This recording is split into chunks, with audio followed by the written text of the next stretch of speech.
Axé a todos os judoístas e esportistas do Brasil. É um prazer, mais uma vez, nesse podcast, estar aqui com o professor, professor Maduro, aqui o nosso companheiro Jorge Aquino e o nosso convidado do Rio de Janeiro, que é o Júlio, conhecido como Lapão. Vai ser muito bacana hoje, assim, um bate-papo, apesar que nós temos algumas notícias tristes, né? Hoje foi nosso companheiro, amigo, também que é da Judocata, o Jutair, faleceu ontem. Nós tivemos também, recentemente, morreu o nosso grande atleta olímpico, né, o Moura. E a gente teve também, que eu me esqueci de, na último podcast, falar do Marco. Marco é um amigo nosso aqui também, Kodansha. Então, há muita gente se despedindo desse plano, mas a vida continua. Nós sabemos que a matéria morre, mas eu tenho certeza que a vida continua. E aproveitamos aqui para agradecer, né, a todos vocês aqui presentes e deixar meu sentimento ao familiar dessas pessoas que partiram. Deixo a palavra agora com o nosso companheiro, amigo, Jorge Aquino. Oi, gente. Oi, nós aqui de novo, mais uma vez, um novo programa e com nossos convidados aqui ilustres, que veio do Rio de Janeiro, Júlio César, campeão brasileiro, nosso professor, doutor Maduro, está aqui, que amanhã vai estar ministrando um curso sobre formação de treinadores e gestores, né, de judô. E vamos começar, o nosso tema de hoje será sobre isso, né? Arbitragem, campeão brasileiro, veterano. Isso aí. Então lá, Lapão, começa pelo você? Pode ser. Então, vamos lá, começar por Lapão. Fique à vontade, Lapão. Pode falar. Meu povo, primeiramente agradecer por o convite, né? Sinto muito lisonjeado estar entre amigos aqui de anos e anos e anos de treinamento, suor, lágrimas, tatame, ralar a cara. E isso é muito bom a gente se reencontrar. É um prazer estar aqui conversando com vocês, né? Para a gente lembrar o passado, fortalecer o presente e visualizar para os mais jovens aí o futuro, né? Que isso é importante também. Os mais jovens se espelharem na gente, na minha parte assim mais atlética, na parte do professor Maduro assim mais a parte educacional, é muito importante isso. As crianças de hoje em dia precisam de espelhos, elas precisam de inspiração para prosperar na vida, né? Prosseguir no seu caminho. Professor Jorge. Professor Maduro, é com você agora. Maduro, que é gaúcho, não, é de Brasília. De Brasília. Mas viveu no Rio Grande do Sul, foi presidente da federação no Rio Grande do Sul. Veio agora para dar uma Bahia, está em Juazeiro, como dizia aquela música de Luiz Gonzaga, né? É Juazeiro Petrolina e Juazeiro. Petrolina e Juazeiro, né? Então hoje está com diversas cidadanias. É pernambucano, é baiano. É com você, professor Maduro. Bom, é um prazer muito grande estar aqui, né? Rodeado de amigos. O judô faz parte da nossa vida. Estava lembrando agora, conversando com o Lapão aqui. Eu comecei o judô em Brasília, com a professora Nelson Guerra, que era da academia do professor Santana. Depois eu fui para Porto Alegre e fiz toda a minha formação lá na Sojipa. Depois trabalhei em outros clubes também. Em 91... um dos poucos brasileiros que eu fui como seleção gaúcha sênior, eu vi o Lapão lutando lá em São Paulo, então a gente estava lembrando assim, e até se assusta, né, que são coisas de 20, 30 anos atrás, e a gente continua aí botando kimono e tentando trabalhar, né, em prol do judô. Então eu fico muito contente aqui, né, para falar um pouco sobre essas iniciativas que a Federação Baiana de Judô tem feito. Fui muito bem recebido aqui, já estou há 11 anos lá entre Juazeiro e Petrolina, e eu continuo, né, filiado à Federação Gaúcha, que daí eu consigo ser uma Suíça, né? Sou neutro aqui, posso meter a colher em Pernambuco, na Bahia, lá a gente tem feito um trabalho com os professores da região lá, e me sinto muito em casa lá. sempre nessa ideia que todos aqui da mesa têm, né? De colocar os benefícios e os problemas que o judô nos trazem, a gente procura relevar e procura fazer aí, né, uma missão educacional, principalmente para fora do tatame, né? Que é a formação pessoal, que é importante para todos nós aqui. Professor Dr. Maduro, o senhor pode adiantar para nós o que o senhor vai levar amanhã de conhecimento para os gestores do judô? Amanhã a gente vai ter uma agenda bem interessante. Eu vou trabalhar de manhã com a questão da pedagogia aplicada ao ensino e treinamento de judô. Então vamos conversar ali sobre qual é o processo de ensinar, como é que é o processo de aprender, quais são as etapas que a gente tem, qual é os métodos de ensino, a questão da metodologia de correção de erros, trabalhar alguns conceitos pedagógicos ligados ao ensino do judô que facilitam a vida do profissional, né? Eu tive a oportunidade de trabalhar algumas vezes na Confederação Brasileira e no Comitê Olímpico, e uma das coisas que me incomodava é que, às vezes, se nivela num nível que não é acessível à realidade da maioria dos professores e professoras do Brasil. Então, o cara mostra lá, por exemplo, uma maneira de medir o lactato sanguíneo, tirando um sangue da orelha para ver se o atleta pode treinar bem no outro dia. Isso aí no Brasil, tu tem 3 ou 4 academias que podem fazer isso. Então, parar um pouquinho esse modelo positivista de ensino, que é despejar conteúdo científico, que não tem, né? Não adianta me ensinar a trabalhar na Fórmula 1 se eu tenho um carro popular em casa. Eu preciso saber como é que se trabalha com Fórmula 1, é interessante saber, mas os nossos cursos aqui, e amanhã eu vou trabalhar de manhã, e a professora a Carol Esteves vai trabalhar de tarde, e a gente tem essa visão, que é passar informação, sem ter a pretensão de que são coisas novas, mirabolantes, mas é uma maneira de organizar o que os professores já sabem, e eles, quando voltarem segunda-feira na academia, a aula ser diferente, a aula ser melhor. Com coisas assim, que é o que eu brinco com eles, né? Que eu vou falar de coisas que eles não sabem que eles sabem. Que a gente vai organizar o conhecimento. A parte científica, ela trabalha muito com essa questão de sistematização do conhecimento. Agora, conhecimento em judô, quem passa o dia inteiro pisando no tatame lá no dojo, aprende. Eu quero agora uma maneira mais tranquila, com menos esforço, com menos erros, de passar para o nosso aluno. Eu tive agora eu falo com meus alunos da faculdade, eu recebi um podcast da Rochelle Nunes, que foi minha atleta da faixa branca, faixa preta, e foi convidada para ser da seleção portuguesa, e disputou os 2 últimos Jogos Olímpicos.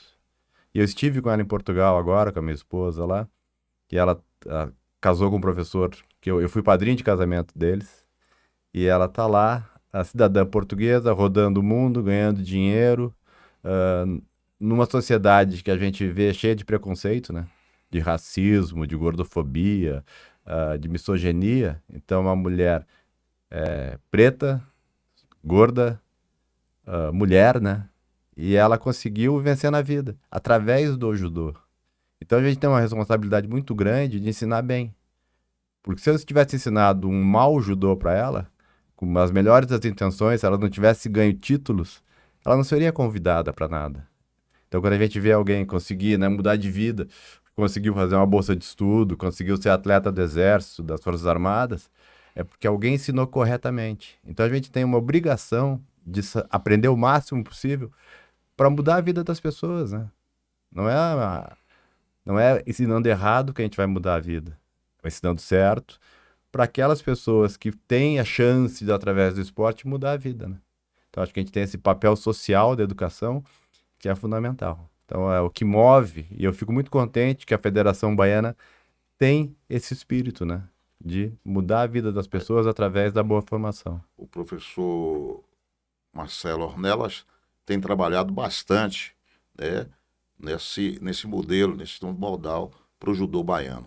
Isso ele tem feito e eu elogio a gestão dele justamente nesse aspecto. Ele é incansável, né? Ele é bom, incansável, bom trabalhar com incansável, ele, é bom. porque ele não É bom de para. trabalhar. E uma outra questão que a gente viu, né, e desde que eu fui convidado aqui, eu fico muito contente, sempre a gente teve um diálogo muito interessante, que é o seguinte, às vezes a academia de judô fecha, não é porque o professor sabe pouco judô, mas é que ele não sabe gerenciar a questão financeira, ele não sabe fazer o marketing, ele não sabe a questão legal que precisa. Então tem nesse módulo, e nos outros já teve, né, um módulo de empreendedorismo. Então, para ensinar essas coisas, assim, já teve módulo específico sobre a questão de como fazer um projeto social, como conseguir verba através de projetos. Então, nesse Conselho de Educação, né, que eu presido, a gente tem, além da Carol Esteves, o professor Bruno Maia e o professor Rafael Kunz, que é o professor da UFBA, e esse curso ele tem também a chancela. Então, no diploma, vai ter a Universidade Federal da Bahia. Também vai estar. Que é importante isso aí na hora de uma formação no currículo, na hora de concorrer para alguma coisa, né? Dá um peso bem interessante, né? Então, eu fico muito contente, assim. Eu fui presidente da Federação Gaúcha, tem um ex-aluno meu lá, né? O professor Luiz Baiar, e a gente conversa muito sobre o papel da federação, né? A federação, ela não pode ser só uma empresa que organiza a competição, né? Ela tem que ser alguma coisa que trabalhe de novo aquela questão social, tanto do atleta como dos professores também. Então, eu bato palmas aí pro Marcelinho, na frente do Marcelão aqui, para ele ficar envaidecido, né? É merecedor. Que o Marcelinho teve quem puxar, né? Mas eu vou aproveitar, o senhor falou agora sobre exército. Aí eu vou chamar quem? Júlio César, Lapão. Você é atleta do Exército ou já foi? Bem, então, a gente, como atleta, a gente estava conversando também, né, sobre as condições do passado, tinha as agremiações, as academias, os clubes em si, né, que tinha condição de dar esse suporte.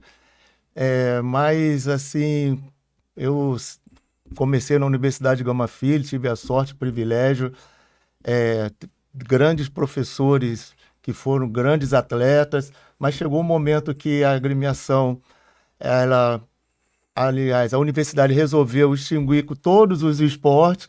Aí eu, nesse período, me transferi para Santa Catarina, onde morei 3 anos lá no estado, convivi lá com nosso amigo Robson, né, eterno, e fica o coração a dor. Alberto Schrame também, conviveu junto, mas é questão de prefeitura, a prefeitura ajudava, mas chega um momento que não dá mais, né? A prefeitura para e surgiu essa oportunidade do Exército. Desculpa. Aí entrei para o Exército de carreira, sou até hoje, e o Exército, ele, aproveitando até que o professor Maduro falou aqui, da Rochelle, em 2011, ocorreram os Jogos Mundiais Militares no Brasil, no Rio de Janeiro, quando fosse a Olimpíada Militar de todos os países signatários do CISM, né, que é o Conselho Internacional de Esporte Militar. E aí foi criado esse programa de atleta de alto rendimento em 2009, onde os melhores atletas das modalidades, e o judô está incluso também, aderiram a esse programa. E esse programa deu tanto certo que até hoje ele perdura, né? Eu sou de uma geração um pouco anterior, que não existia esse programa, mas assim, a gente sempre teve o apoio do Exército, principalmente. Tive a oportunidade de disputar 2 campeonatos mundiais, um deles me sagrei vice-campeão mundial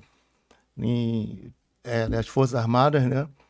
E assim segue a vida. Depois a vida de atleta vai perdendo força, aí a gente começa a divulgar, ajudando nas instruções, nas aulas. Então você deve ser um idealizador, porque as Forças Armadas hoje abraçam os atletas de ponta, né? Tanto a Marinha, como o Exército, como a Aeronáutica. Eu não sei se a Polícia Militar de Estado estão fazendo isso. Assim, não sei se estão fazendo. As polícias dos estaduais é um pouco menos, mas tivemos O nosso também finado Marião foi 2 vezes campeão mundial militar. Nosso amigo É que Espanha também participou. Essa mudança da visão, né, das Forças Armadas é que antes o cara ele era primeiro militar e depois ele ia competir. E aí as Forças Armadas teve uma mudança de ideia, cara. Disse assim, eu não formo músicos, eu não formo médicos. Eu pego médicos prontos, Pronto. eu pego músicos prontos. E aí ela fez o seguinte, né? Começou a captar atletas, que hoje esses atletas de vida militar tem muito pouca, né? Muito pouco. Antigamente era não, né? O cara que era Assim, militar o de carreira. objetivo inicial, como teve essa Olimpíada Militar no Rio de Janeiro, no Brasil, era de fazer um papel bonito. Aí, qual foi essa ideia? De pegar justamente esses atletas já prontos, criar um programa específico. Eles ficam até 8 anos, no máximo, são temporários, como sargento temporários, e com todos os benefícios de carreira também. Eles A de não- instrução não- militar é pouquinho, né? A instrução, pouquinho, né? a instrução militar é 5 dias de treinamento e depois eles fazem uma reciclagem uma vez por ano, né? E assim, deu tanto certo que hoje em dia nós estamos a nossa Beatriz, campeã olímpica, que ela é do Exército. E é inserida no programa também. Depois dos 8 anos. O William, não aproveitam mais eles, não? o William também é da Marinha, ele Não também faz aproveitam? parte do Não programa. aproveita depois dos 8 anos? Infelizmente não, porque é um quadro específico. Específico, É específico, é temporário. Abre-se uma busca pública, qualquer um pode se candidatar, mas tem os pré-requisitos, e normalmente são os currículos, que os mais conceituados acabam entrando. E, assim, é aproveitável também durante... Não é só nas competições, quando tem, às vezes tem clínicas, chama para eles passarem o conhecimento também para as Forças Armadas, né? Tem as competições entre as escolas de sargento, as escolas de oficiais, e sempre é chamado algum desses atletas de alto rendimento para eles contribuírem com a formação deles, dando uma clínica, ensinando algo, beneficiando também. Olha, eu vou aproveitar aqui, você que foi campeão brasileiro diversas vezes, né? Muito obrigado, nem tanto, Marcelo, nem tanto. Não, eu me lembro que eu fui para esse campeonato brasileiro, foi em Taguatinga, em Brasília. Eu só me lembro da final, né? Aí falou, não, tem aí um tal do Lapão aí lutando com o Ezequiel. O Ezequiel estava no auge naquela época. E foi a final, você e Ezequiel. Lá em Brasília, Ezequiel era de Brasília. Eu me lembro que a torcida, Ezequiel é uma torcida forte.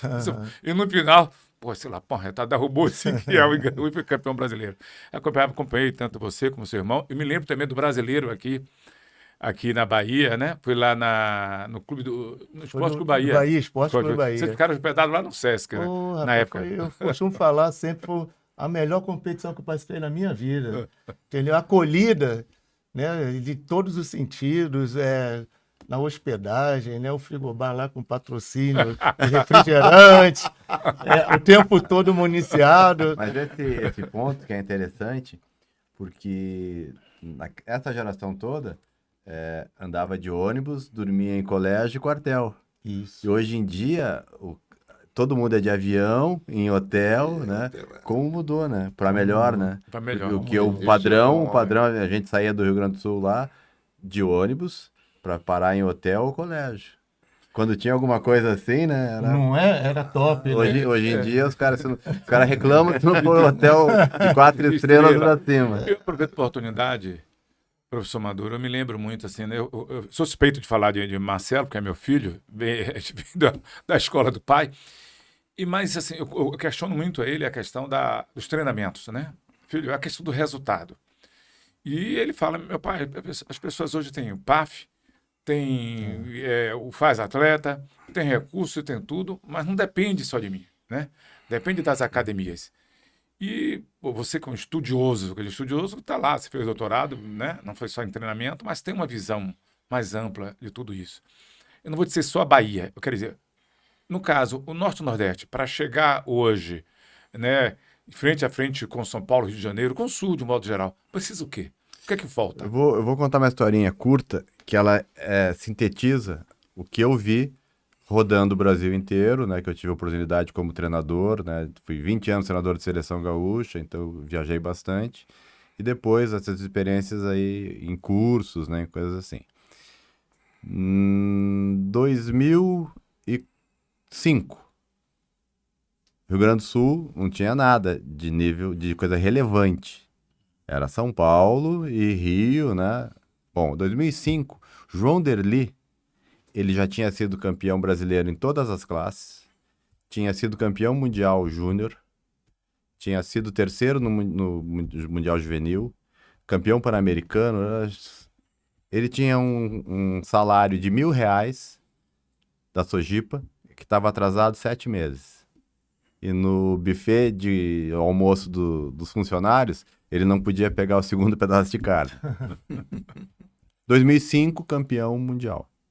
Primeiro campeonato mundial que foi transmitido ao vivo. João Derli vira uma personalidade conhecida no Brasil todo. A Oi entra na jogada, porque o vice-presidente da Oi tinha sido atleta de judô da Sojipa e estava no Pinheiros, já tinha encerrado a carreira no Pinheiros, era o vice-presidente. Fez um patrocínio gigante com o João Derli. João Derli contratou alguns meninos ali que eram colegas dele para ser sparring dele. E a Sojipa contratou Thiago Camilo. E aí o judô começou a ser profissional. A partir do momento profissional, ela exige que todo mundo que receba, a Sojipa paga lá vários apartamentos na cidade para atletas, ela paga a faculdade, ela paga assistência médica, ela dá salário. Então ela exige que o cara treine 10, 12 vezes por semana. Então o esporte profissional, ele requer dinheiro. Hoje em dia está muito mais fácil de adquirir conhecimento. Antigamente, um campeonato do Japão, nem sabia o que tinha sido. Os caras mentiam que a chave foi assim, a gente não acreditava. Daqui a pouco vinha um cara com VHS lá, né, que a gente brigava para assistir tudo mal gravado. Hoje em dia passa tudo na hora. Então, o que falta corta agora de 2005 para ver o que a Sojipa se tornou, né? Uma potência com resultados medalhistas olímpicos, na entrada do dojo lá tem uma relação de 14 medalhistas de mundial e Olimpíada, é uma potência. A Sojipa tem mais medalhas olímpicas do que vários países. E aí tu pega assim, Pinheiros, Reação, Minas. Então, os clubes hoje, eles conseguem pagar e exigir. O professor de uma academia, por mais boa intenção que ele tenha, ele não consegue fazer que o cara treine 10 vezes por dia, ele não controla a alimentação, ele não tem...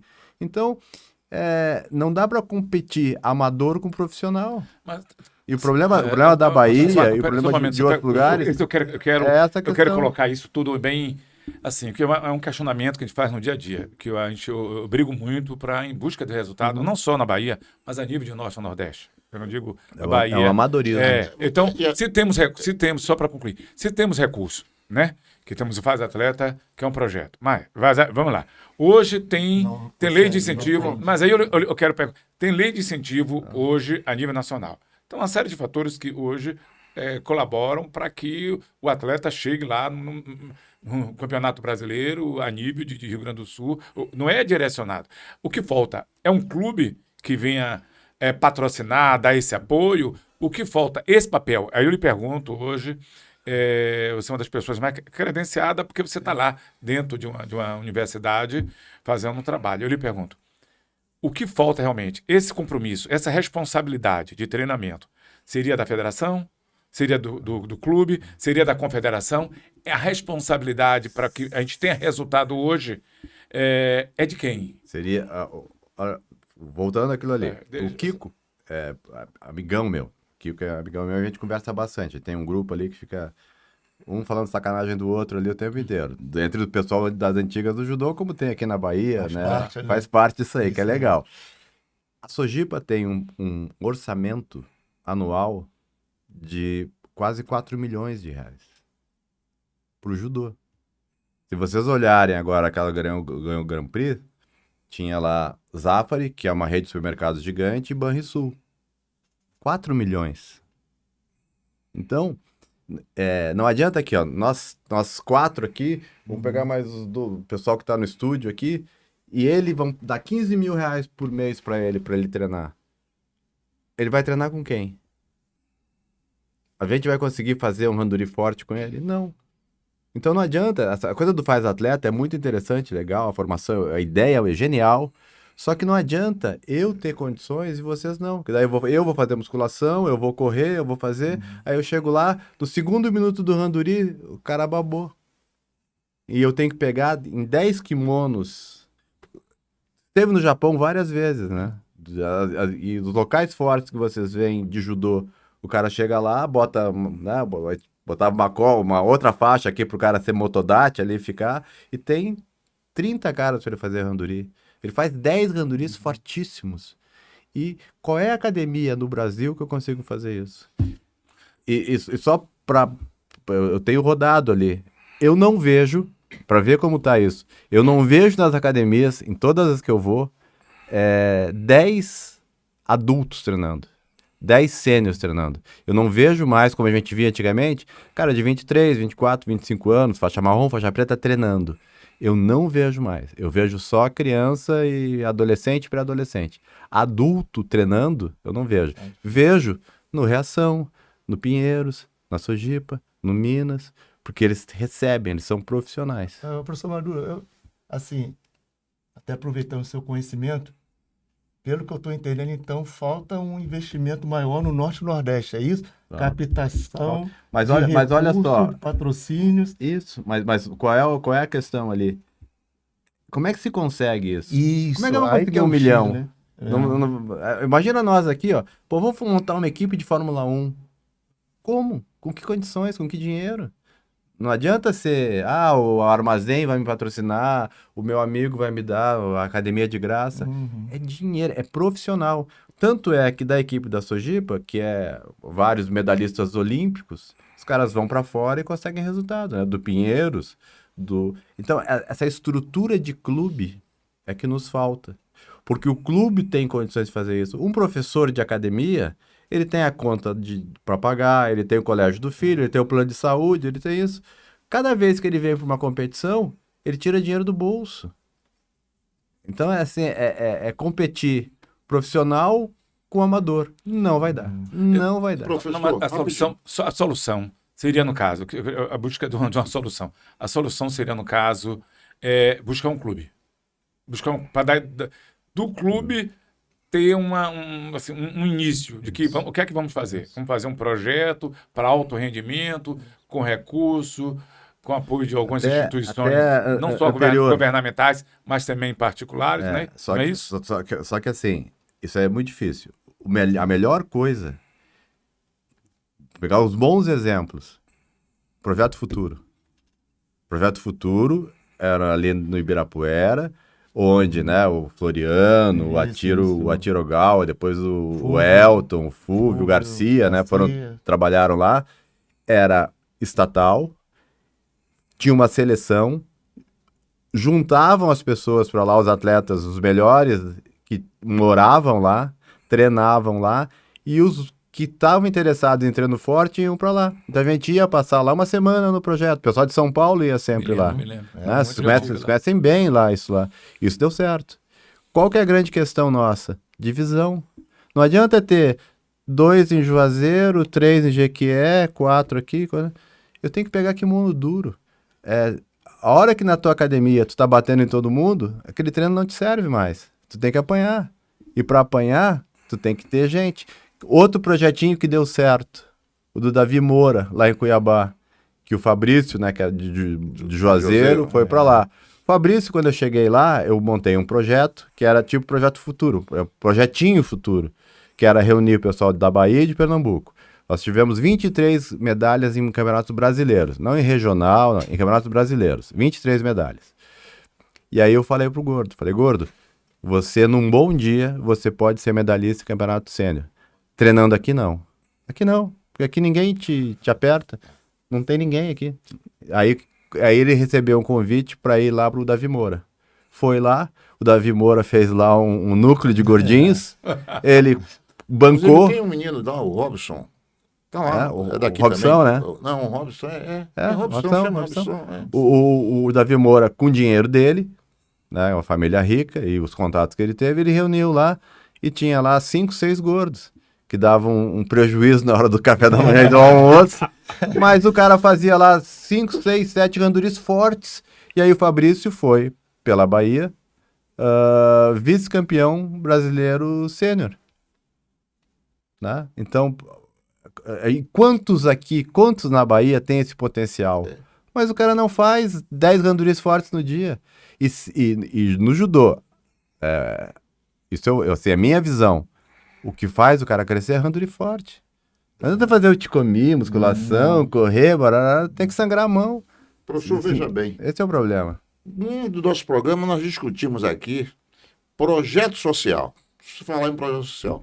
Aí surgiu uma outra tecnologia, ação social. Não foi isso, Marcelo? Ação social. Veja bem, a professora Gal, lá em Cruz das Almas, ela desenvolve um trabalho. Eu não sei se agora eu fiquei a dúvida. É projeto ou ação social. Inclusive, teve um campeão, vice-campeão, foi o terceiro colocado no Campeonato Brasileiro, não foi isso? Não, o brasileiro foi mundial? Não me recordo Brasileiro. agora.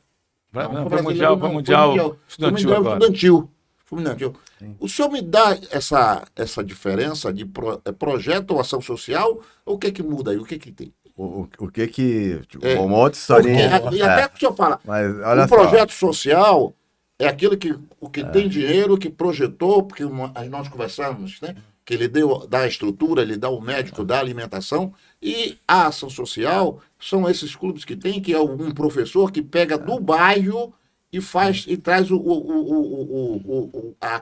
aluno carente, a pessoa carente para a sua academia. Aí- A professora Gal da Samarca, né? Da É isso, Samarca, né? Que tem da tem Samarca. um núcleo e lá em Juazeiro, ali perto, e volta e meia eles treinam, a gente faz alguns eventos juntos lá.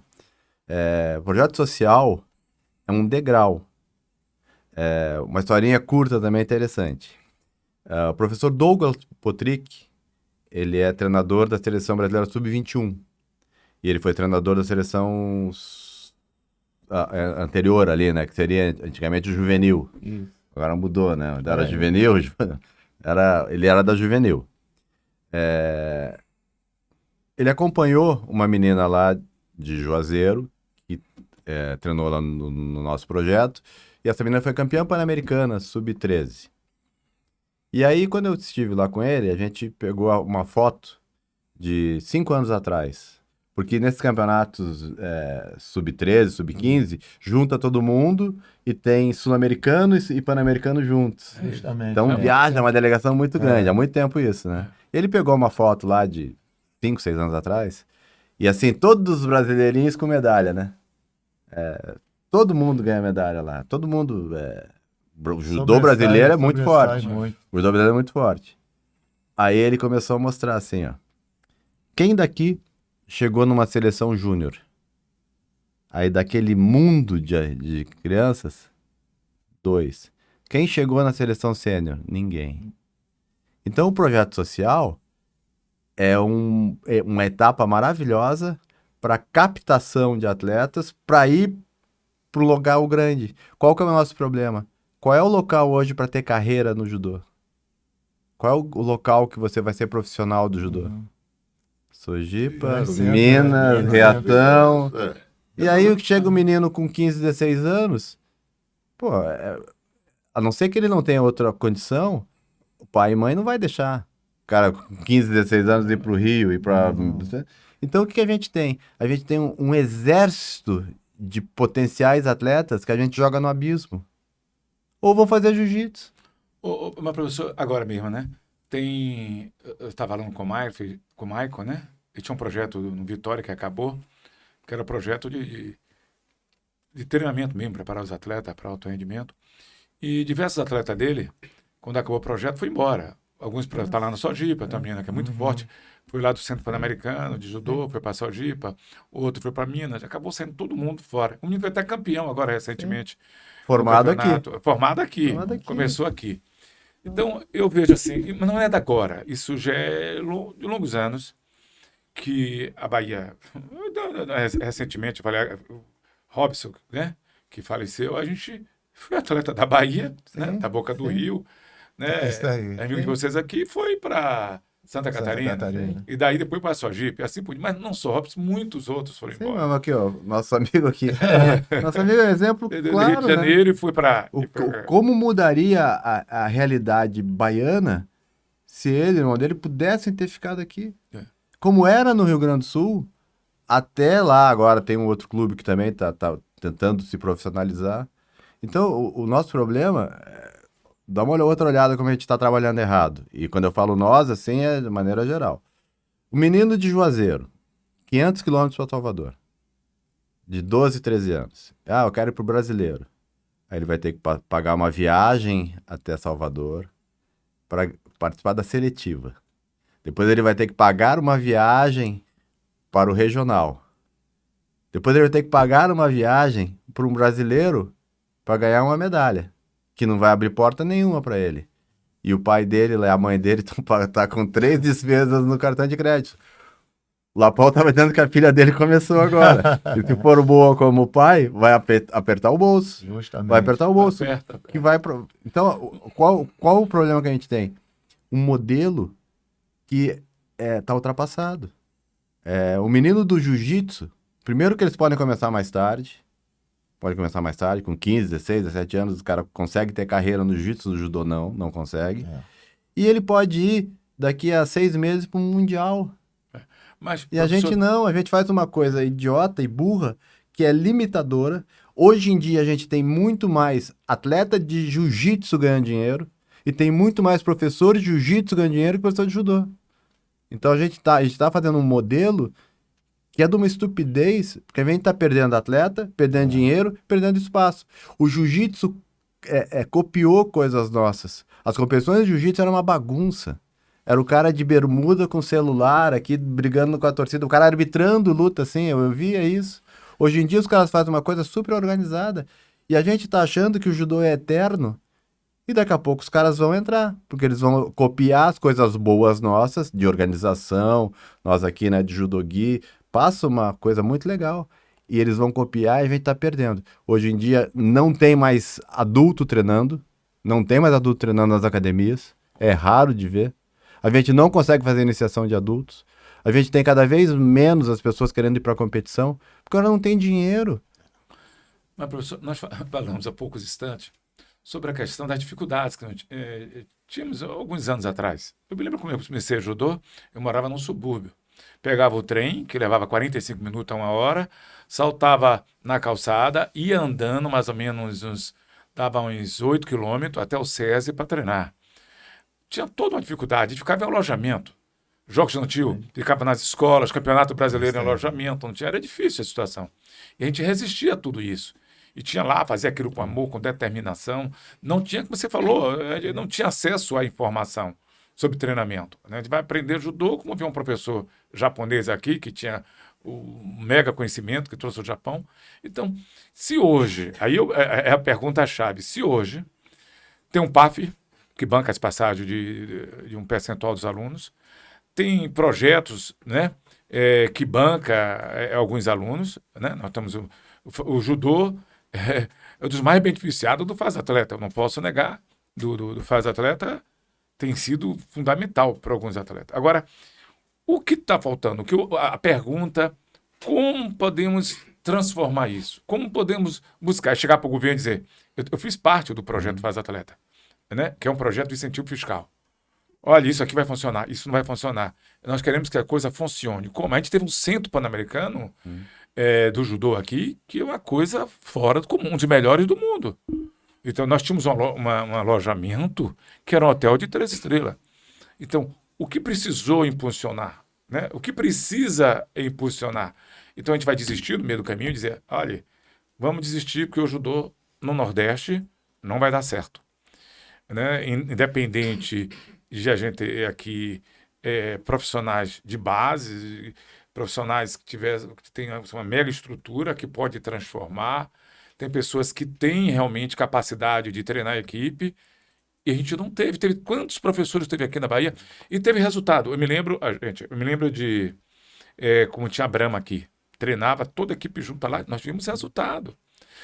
Eu me lembro aqui da FTC. Foi vice-campeão brasileiro na época sem técnico. Lá, quase todos classificaram no campeonato. Foi assim, fora de série. Então, que dá, não é que não tem, acho que tem que oferecer alguma coisa. É porque quando chega uma certa idade, professor, todo mundo começa a seguir a sua vida. Olha, qual é o meu futuro judô? Eu tenho um filho, Marcel, que ele tinha um dom, nasceu mesmo, independente de Maico e de Marcelinho. Marcel era fora de, assim, nasceu com esse dom também divino, tá? Com pouca idade já estava classificando. Mas quando chegou o momento, meu pai, qual é o meu futuro? Eu tenho um vestibular agora na Universidade Federal. Eu tenho que trabalhar. Eu quero pagar as minhas despesas. E agora? Começa como toda a minha vida? E eu disse, filho, o meu pai dizia, né? Sua cabeça é o seu mundo. Siga seu ciclo. Ele foi lá, falou com os 2 irmãos que ia abandonar o judô de alto rendimento para treinar a seletiva. Ele classificou em várias seletivas aqui para a seleção. Como o Mike também classificou em várias seletivas, mas teve diversas dificuldades. Ele pergunta, nós temos que buscar algum resultado. Não adianta, professor, assim, a gente ter recurso, ter lá 10, 5, 15 milhões, né? Não adianta você ter, às vezes, emenda parlamentar, né? Para trabalhar com os atletas. Nós temos recurso do governo federal, entendeu? Quer dizer que não é que não tem, hoje tem, e a gente tem que ter uma pessoa para dizer, vamos preparar isso, vamos trabalhar isso. E é isso que eu queria, essa resposta. Que eu sei da dificuldade do Lapão. Sim. Eu participei, assim, aproveitar a oportunidade, assim, a Bahia, as atletas femininas, em especial as atletas femininas, ficava na casa do Lapão, a gente não tinha onde ficar, a situação era difícil. Chegar no Rio, nem transporte. Deixa eu esclarecer isso melhor, minha esposa pode... Ficava na minha Filho casa, masculino. ficava na casa dos meus pais. Dos meus pais. Importante. Então, Claro. Sob a tutela do meu pai e da minha mãe. Que já se foram. Aí, já se foram, já se foram, mas campeão, faixa preta, fora de casa, em casa. Mas veja bem, professor, doutor, então, esse êxodo judoísta, então, acontece, como a Marcela acaba de dizer, em relação, quer dizer, a idade vai aumentando, essa falta que o senhor fala, a idade vai aumentando. Aí o que aconteceu com o Marcel? Ele procurou o lado financeiro. Sim. Então, ele viu que dentro do judô, ele não teria espaço para crescer financeiramente. Mas, assim, 2 pontos disso que vocês estão falando que eu acho importantes. Primeiro, eu estou com 62. No meu tempo, a gente estudava de manhã. Jovem, rapaz. A gente Jovem, estudava de sou manhã jovem. e ia pro colégio de tarde para jogar bola. E era o máximo. Se alguém falasse que não ia jogar bola porque tinha curso de inglês, ele sofria bullying. Hoje em dia, não. Hoje em dia, eu tenho um filho de 23. Toda a geração dele, de manhã colégio, depois computação, depois esporte. Então, o esporte foi perdendo essa... Existem outras coisas hoje que o menino que não fala inglês hoje fluentemente, ele já começa a ter dificuldades. Então, esse é um ponto que a gente está perdendo espaço para outras coisas. Assim, no meu tempo não existia skate, não existia videogame, não existia... Tem um monte de coisa que hoje entrou aí como esporte, concorrendo com o esporte. E o segundo ponto importante é o seguinte... No Rio Grande do Sul, a gente tentou fazer um esquema lá de Bolsa Atleta. Nesse modelo que tem aqui, que é interessante. O que a gente viu? Que o atleta é idiota com dinheiro na mão, dentro de uma idade. E aí o que acontecia? Chegava para um guri lá de 16 anos, campeão brasileiro, toma aqui, ó, valores de hoje, assim, R$2.000 na tua mão. Aí ele comprava um tênis novo, ele trocava de celular, aí chegava, ó, tem que ir para São Paulo, passar 6 meses, passar 2 semanas treinando no projeto lá. Ah, não tem dinheiro. Então, o que eu vi? Que não dá para colocar dinheiro na mão do atleta dessa forma. Tu tem que fazer o seguinte, pega esse fundo, e aí nós aqui, mais velhos e mais experientes, vamos gerenciar. Então, não vai trocar de celular, não vai usar como dinheiro. Aquele é um investimento na carreira. Porque um campeão brasileiro juvenil não ganha nada. Não é título ainda. Então, o campeão brasileiro juvenil é alguém que nós vamos investir na carreira dele. Então, nesses lugares, deveria ter, assim, não dinheiro na mão do cara. Porque, às vezes, acontece o seguinte, ele tem que ajudar a família. Ele tem que ajudar a família. Então, a carreira dele vai estagnar. Porque o que deveria fazer? Eu canso de ver lá no Juazeiro, que é o seguinte, o atleta vem, levanta um monte de dinheiro para pro Troféu Brasil. Aí ele vai lá, perde a primeira luta e tá fora. E eu aqui, ó, faz o seguinte, não vai pro Troféu Brasil, pega esse dinheiro, eu ainda conheço as pessoas, daqui a pouco não vou conhecer mais, vai passar 2 semanas no Reação, eu conheço as pessoas de lá, vai no Minas, eu ligo agora pro Fúvio aqui, eu consigo que tu fique lá. 2 semanas treinando lá, tu vai fazer 50 randurias fortes. Ah, não, cara, ir pro troféu. Cara, pro troféu. Que dando o troféu, ele vai tirar foto Também, mídia, vai fazer o troço, vai lá, atleta viaja pro Troféu Brasil. Parará. Então, o dinheiro é mal gasto. O dinheiro é mal gasto, o que se consegue. O que deveria ter, né, e eu acho que você conhece melhor do que todos nós aqui, pega o judô cubano. Pouca gente, pouco dinheiro, junta todo mundo, pau, e não é o atleta que decide que competição que ele vai, não, é assim, ó, uma comissão técnica decide o que vai fazer, e junta, ó, imagina se Cuba tivesse 30 clubes, mas não, tem um lugar que todo mundo treina junto. Então, a Bahia, talento, conhecimento de treinadores, tem. Eu vejo lá em Juazeiro, aí nas competições, atletas extremamente talentosos. O que falta? Um local que tenha condições de manter as pessoas ali treinando juntos. Aí o cara vai chegar no dojo, o dojo vai estar cheio. Qual que era o grande problema de dar treino? E vocês devem ter passado isso aí que nem eu. Chego lá para dar treino, hoje tem 20, amanhã tem 15, no outro dia tem 12, no outro dia tem 42. E aí? Como é que tu faz a metodologia de treino? Porque o cara diz assim, ó, não posso vir hoje porque eu tenho não sei o quê. Se ele for atleta profissional, ele vai ter que... Por que quando os caras iam, no teu tempo, iam pro exército, os caras cresciam? Porque lá o cara tinha horário para treinar, horário para dormir, horário para comer, como não tinha em outros locais, né? Ô, professor, eu tive em Cuba, né, diversas vezes, né, e convivi, não só com os médicos cubanos, convivi com os professores, né, a maioria dos técnicos dele, os melhores técnicos do mundo, ficava lá em casa diversas vezes, muito meu amigo, esteve aqui em diversos municípios dando curso, mas assim, eu digo hoje, eu fui verificar as estruturas de Cuba, pelo amor de Deus. Ruim, né? Uma academia... Ruim? Ruim, não. Mas olha o resultado que eles academia, tiveram. sim, aí eu li eu fico assim, impressionado, né? Pô, sem estrutura, sem recurso, a alimentação não era realmente adequada, né? Eles tinham realmente um médico, que era o Dr. Velino, que hoje faz parte da Panamérica, mas eles tinham um treinamento rígido, os técnicos tinham o domínio sobre até isso, é treinamento, é horário. Eu vi o professor Justo aqui, eles ficaram uma época no Sesc, um mês treinando aqui para os jogos no Sesc. Eles ficaram aqui no Sesc, eu liberei na época para ele, treinando. Rapaz, eu fiquei impressionado.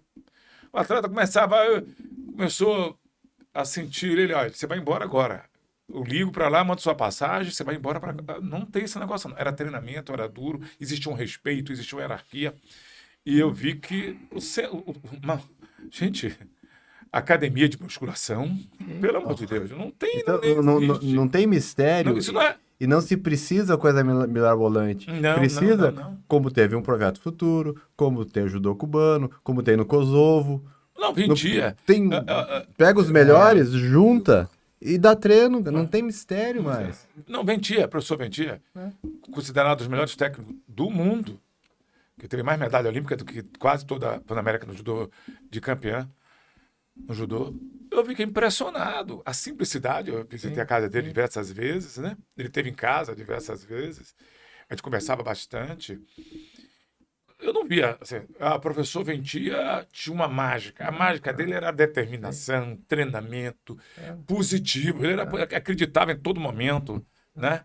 No resultado. Então, eu acho que precisa ter essa coisa. Eu via uma coisa forte que era o amor. Ele trabalhava muito com o coração. Eu não via, você vai na casa de Ventia, pelo amor de Deus. Simples, muito simples. Não tinha recurso, não tinha esse dinheiro todo. Você fica... esse cara é o melhor técnico do mundo. Esse Agora, homem não ganha dinheiro, esse homem não tem o quê? Esse homem não tem um carro. quantas faltas os treinamentos dos atletas tinham? Aham. Zero. Eles passaram, a gente conseguiu levar lá pro Rio Grande do Sul, eles passaram 2 Me semanas lembro, lá. me Passaram 2 lembro. semanas Kiko lá. falou comigo. E eu, pô, grudei neles, né? Pra ver. E aquela coisa que eu já tinha a ideia, que não existe mistério, mas é treino. E o que eles fazem de interessante? Eles fazem o treino técnico cedo e o treino físico de tarde.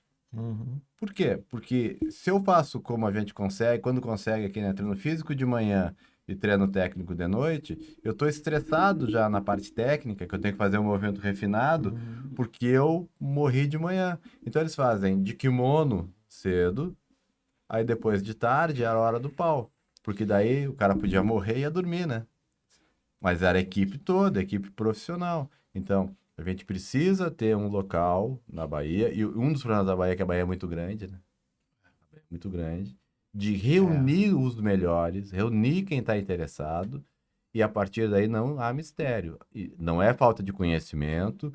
O Sotogari que se ensina aqui é o mesmo que se ensina no Reação, os professores são atualizados, mas o que falta é aquela coisa assim, eu vou ter os meus atletas aqui, segunda, terça, quarta, quinta, segunda, e aí o troço cresce. Hoje, professor, existe as extra work.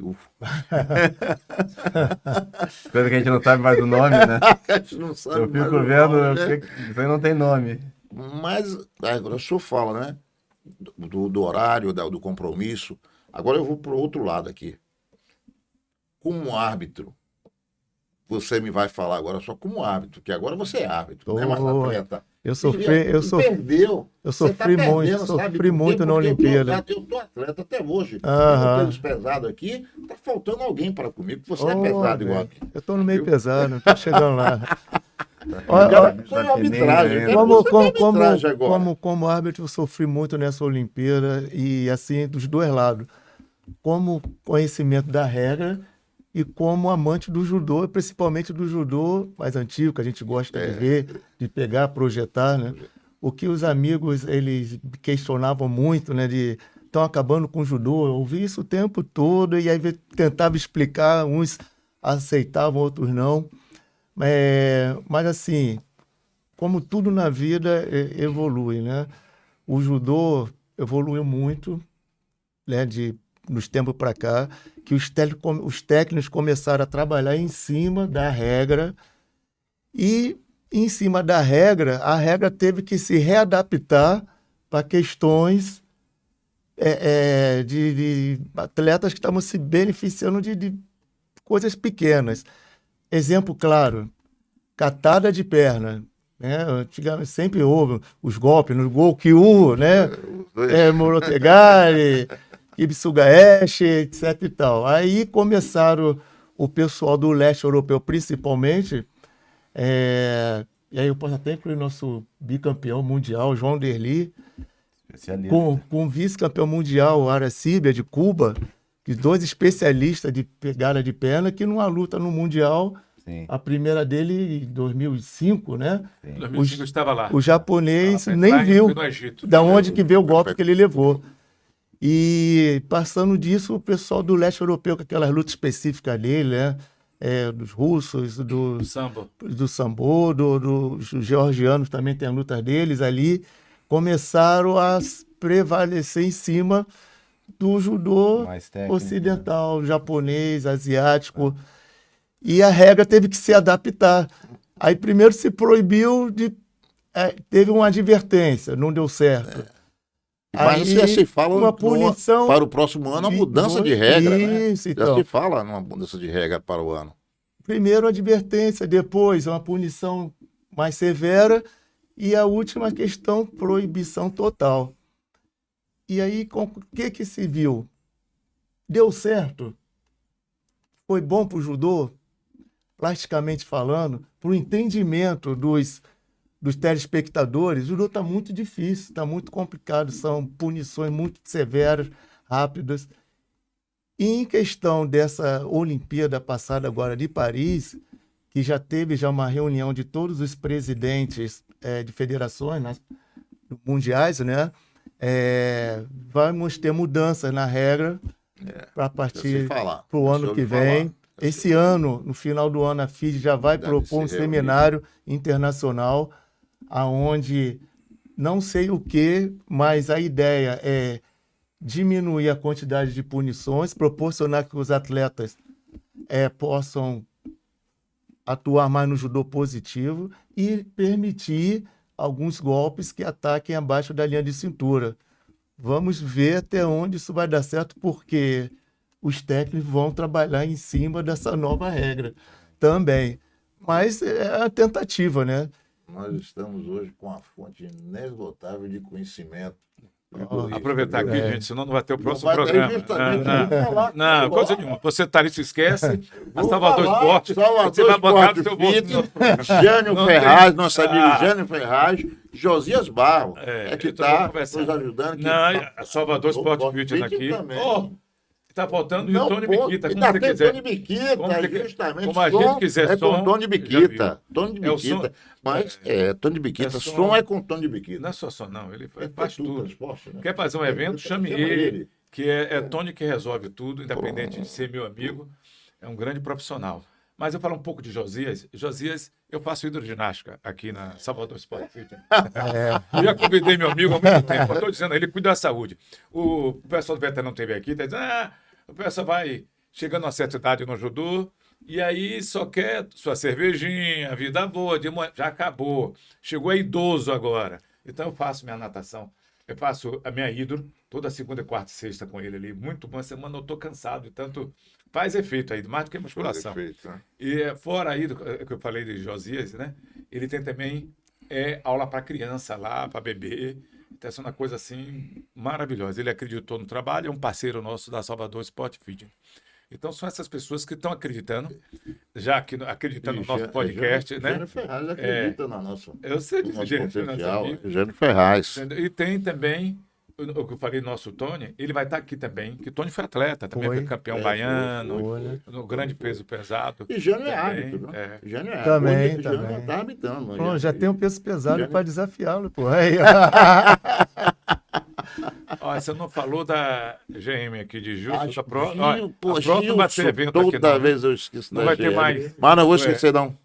Não vou esquecer. Da próxima vez, não vou esquecer da GM, em hipótese alguma. Mas É que ele mais já- nos eleva aqui. Ele já colocou é? aí Ajuda, pra nós. É a maior ajuda que vem da GM. Gilson, mesmo. É o grande parceiro nosso, Gilson. esse É aí. nosso mentor também, velho. É É nosso mentor. Jorginho, não desfaça não, que daqui a pouco, antes disso, você vai ficar eu e você aqui, o pessoal vai embora, fica eu e você aqui, para as nossas contas contigo. Fica aí, não. Olha as canecas aqui, ó. Aqui, você vai sentar para conversar comigo. Ô, gente, tá acabando nosso podcast, eu aproveito Mas aqui foi para maravilhoso hoje. nossas considerações finais com o professor. né? Professor Doutor Maduro, fica à Doutor vontade. Maduro, Depois fica à o vontade nosso, aqui. nosso né? amigo Júlio César, Lapão. Porra. Lá tem Lapão e Lapinha, viu? Pô, Não esqueça, tem justamente, Lapão e justamente. Lapinha. Lapinha está no Rio, mas Lapão está aqui em Salvador conosco. Viu? A mãe vai estar no Pelourinho. Ô, meu Deus. Ô, maninha. Vai pro Lodum. Fique à vontade, professor. Bom, eu queria primeiro, depois de tanto apoio aí que eu vi, eu quero renegociar o cachê, né? A coisa tá pesada aqui. Mas, falando sério, foi um prazer muito grande aqui, né? De ter a surpresa, não esperava encontrar o Lapão aqui. Vi muito ele competir, né? E é interessante a gente ver, assim, como isso aqui é um bom vício, né? A gente se mantém unido e tendo oportunidade de conversar com amigos através do judô. Amanhã vamos continuar, né, mais um momento bastante agradável aí com todo o judô do interior da Bahia, da capital.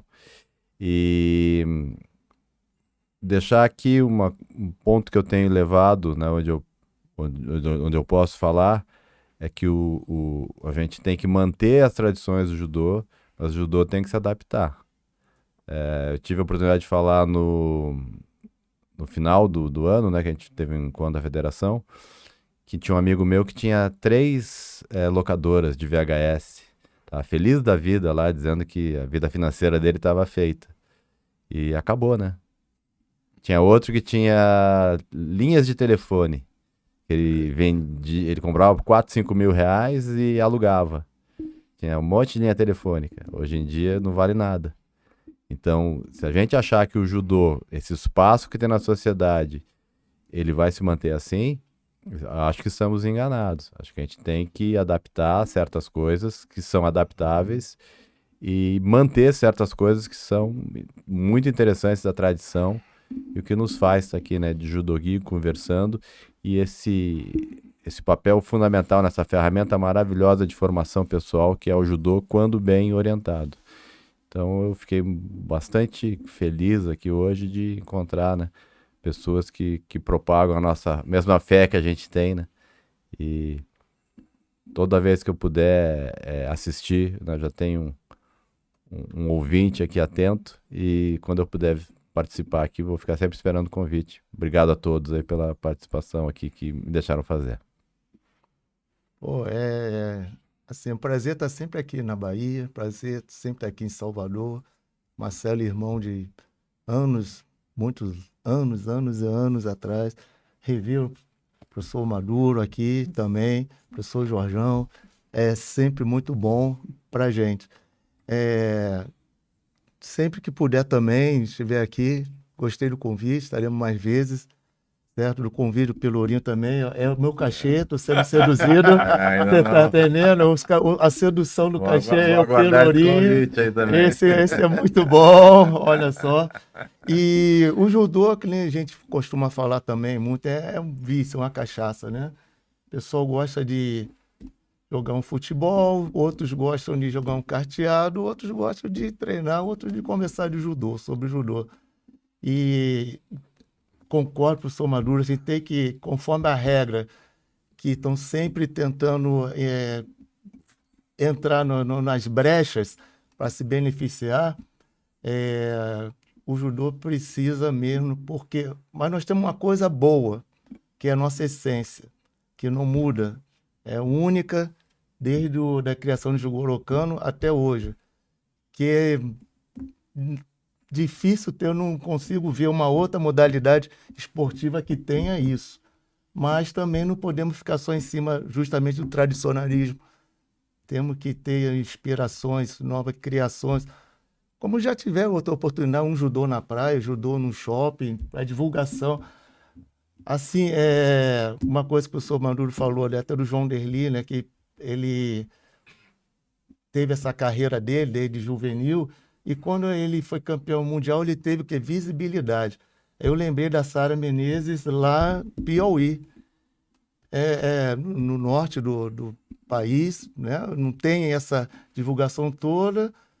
Teve também uma trajetória de juvenil, infanto, foi campeão olímpica, os olhares se voltaram para lá. É difícil, eu sei que é preciso de verba, dinheiro, patrocínio, para se ter um centro de treinamento, juntar os atletas.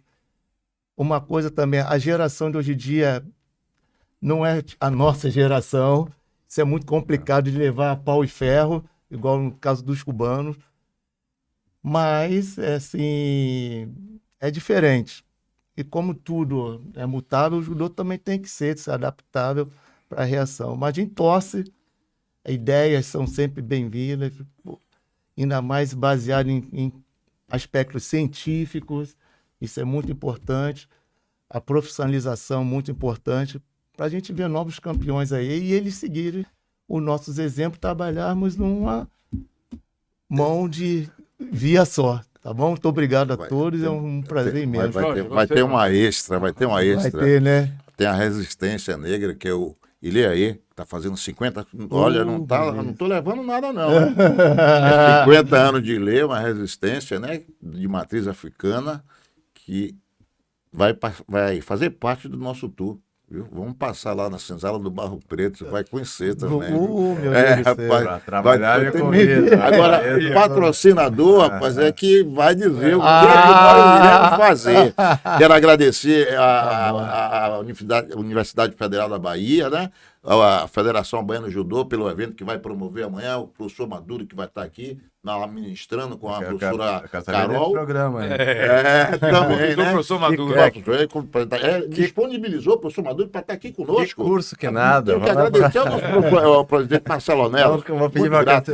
para cancelar para eu poder. Então, Marcelão, aquele abraço. Isso aí. Mais um programa vencido. E Deixa até eu aqui, a próxima, né? eu aproveitar aqui para... Ô, Maduro, eu me lembro alguns anos não, foi o ano passado, eu disse, poxa, Maduro, precisamos fazer um podcast para discutir, chamar pessoas, né? Convidados que ele veio aqui passear, não foi que eu passei, ele veio passear aqui, eu aproveitei, né, que ele foi um grande atleta, para que ele desse um pouco da sua experiência aqui. E hoje com você, eu discuti aqui com o Paulo Fraga, falando, pô, Fraga, nós precisamos, professores, que foram para a academia, estudaram e trouxe resultado, né? Buscou o resultado para dizer, isso é feito dessa maneira, assim, assim, assim, assim. Eu acho importante, quando eu pratico com 40 e poucos anos, eu fui para a academia de filosofia, eu queria entender mais o ser humano. Eu queria entender a sociedade e buscar esse conhecimento, chegar aqui e dizer, como é que podemos fazer isso? Se eu não sei. E eu sempre digo isso. A competência do ser humano não é eu saber tudo, eu sei tudo, eu faço tudo. Não, não. A competência é você ter pessoas competentes ao teu lado. Você está lá, tem um pedagogo, você tem um médico, você tem um nutricionista, você tem toda uma estrutura para dizer o que é feito é dessa maneira, assim é o melhor, né? É por isso que eu me lembro sempre conversando com você, dizendo, pô, Maduro, essa ideia tem que ser materializada. E recentemente, agora, como eu tive em Juazeiro, eu falei com você. Aí meu filho, não, meu pai, as pessoas fazem questionamento, mas gente, não tem. Se você busca crítica construtiva, né? Eu tenho certeza que vai ter bons resultados, né? O processo, eu digo, a gente teve algumas pessoas que já se foram, eu digo assim, um grande processo democrático de nossas vidas é a morte. Essa democrática leva idosos, jovem, criança, leva qualquer Pobre, etnia, rico, qualquer pobre. etnia. É um processo mais democrático. Então, a gente tem que entender que a gente tem que ter no nosso coração, com amor com tudo, a democracia, de entender que a gente pode mudar, a gente pode transformar, a gente pode buscar esse resultado. E quando a gente ama aquilo que nós fazemos, que é o judô, que eu disse que o objetivo, né? Eu sempre digo que esse aqui é J, eu disse aqui, gente, a gente já foi presidente, você foi diretor, você foi isso, foi aquilo. A gente precisa agora ajudar as pessoas. Tem Edivaldo Franco, um dos grandes médios aqui do estado da Bahia, né, conhecido em todo o Brasil. Edivaldo fala, quando você se aposenta, em vez de você tentar ajudar outras pessoas, eu vou descansar, eu vou ajudar, vou um projeto, não. As pessoas querem o quê? Vou trabalhar para ganhar mais dinheiro, mais dinheiro, mais dinheiro, mais dinheiro, mais poder, mais dinheiro. E chega um momento da nossa vida que a gente tem que ajudar as pessoas. Dar a mão, não só aqueles que deram a mão para a gente, mas pessoas que precisam, né? Que você segure e traga para cá. Então, obrigado por todos vocês. Aí, que vocês tenham um bom fim de semana, a todos os ouvintes desse podcast. Obrigado vocês aqui que ficam do outro lado e dá esse apoio para a gente. Um grande abração e até a próxima semana. Nossa, será maravilhoso. Oh, oh, oh, oh.